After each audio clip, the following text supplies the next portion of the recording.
Hello बच्चों. So the question says dry air was successively passed through a solution of 5 grams solute in 80 grams of water and then through a pure water.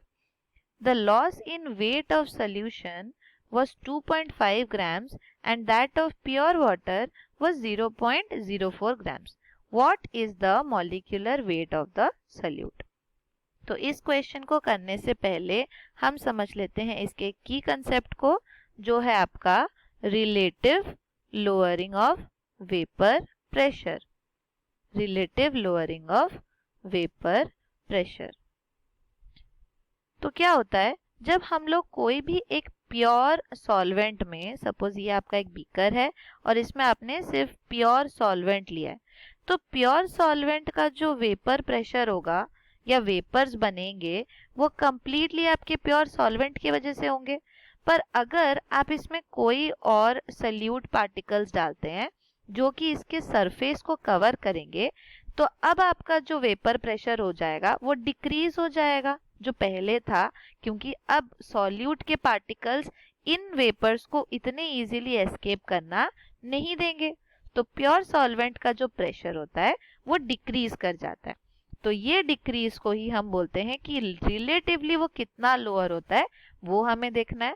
और जब हम इसका percentage देखते हैं relative lowering, तो होता है P nought minus P S यानी सोल्यूशन का by P S is equals to N2 by N1.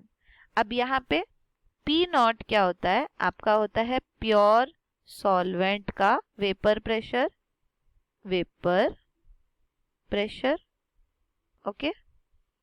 P S क्या होता है, ये है आपका सोल्यूशन बनने के बाद जो सॉल्वेंट है अब वो कितना उड़ पा रहा है, तो सोल्यूशन का वेपर प्रेशर.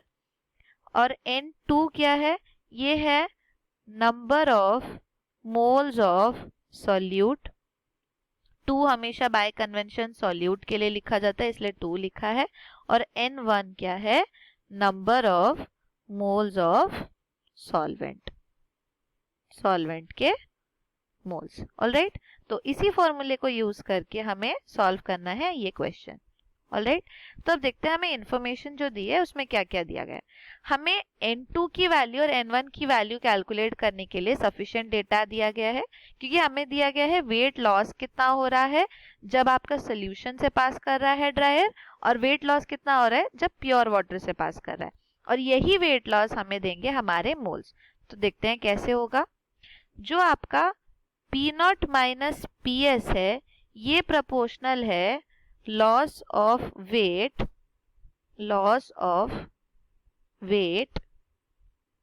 इन वाटर चेम्बर, जब वाटर से पास कर रहे हैं उसको, क्योंकि ये बाद में हो रहा है. और जो P है यानी PS यहाँ पे, ये प्रोपोर्शनल है loss of weight in solution, जब स्टार्टिंग में सॉल्यूशन से पास कर रहा है. ऑलराइट, तो इसी को ही हमको वैल्यू पुट करना है बस. तो आपको दिया गया है P nought minus P S by P S is equals to N2 by N1. पहले N2 और N1 के लिए भी हम एक सिंप्लीफिकेशन करते हैं. नंबर ऑफ मोल्स किसके इक्वल होता है, it is equal to weight of solute divided by molecular weight of solute. Right, वैसे ही सॉल्वेंट के लिए होगा तो weight of solvent molecular weight of solvent. Right, तो अगर हम 2 को सॉल्यूट और 1 को सॉल्वेंट बोल रहे हैं तो हम लिख सकते हैं यहाँ पे N2 किसके इक्वल हो जाएगा, W2 बाय M2, और N1 किसके इक्वल हो जाएगा, W1 bye M1.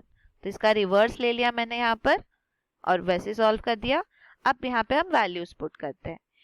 P not minus P S, हमें कितना वेट लॉस दिया गया है वाटर चेम्बर में, 0.04 ग्राम्स के इक्वल.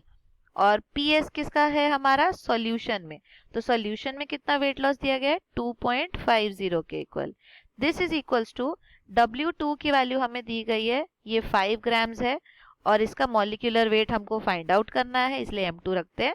और M1 कितना है, M1 है फॉर वाटर का मास, मॉलिक्यूलर मास, तो वो होता है 18 के इक्वल. और W1 क्या है, ये है आपका वाटर का गिवन मास, राइट। तो गिवन मास कितना है आपको यहाँ दिया गया है 80 ग्राम्स ऑफ वाटर, राइट। तो बस आपको यहाँ पे अब इसको सॉल्व करना है। लेफ्ट हैंड साइड को पहले सॉल्व करते हैं। तो लेफ्ट हैंड साइड में आप 0.04 डिवाइडेड बाय 2.50 करोगे तो आएगा 0.016 के equal.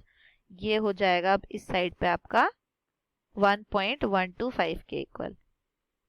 This is equals to m2, ठीक है। तो m2 को ले आएंगे ऊपर और ये हो जाएगा 1.125 बाय 0.016 के equal. This is equals to 70.312 इतने ग्राम्स। तो ये है आपका फाइनल आंसर।